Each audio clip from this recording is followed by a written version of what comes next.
ভালো আছেন? আমি ইমন পাল। আমার পক্ষ থেকে অনেক অনেক শুভেচ্ছা আপনাদের জন্য।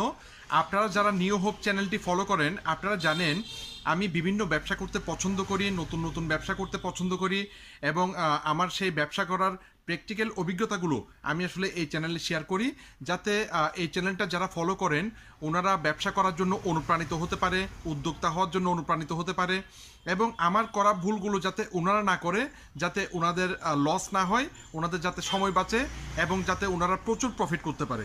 তো আপনারা সবাই জানেন আসলে আমি বাংলাদেশের দুই তিনটি নামকরা কোম্পানির ডিলারশিপ নিয়ে কাজ করতেছি। এর পাশাপাশি চায়নার একটা প্রতিষ্ঠানের ডিলারশিপও নিছি।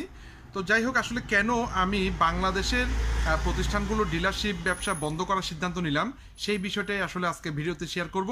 তাহলে আপনি স্পষ্ট বুঝতে পারবেন যে ডিলারশিপ ব্যবসা নিলে কি লাভ বা কি ক্ষতি বা কিভাবে চালাতে হবে, এই ধরনের একটা পরিষ্কার গাইডলাইন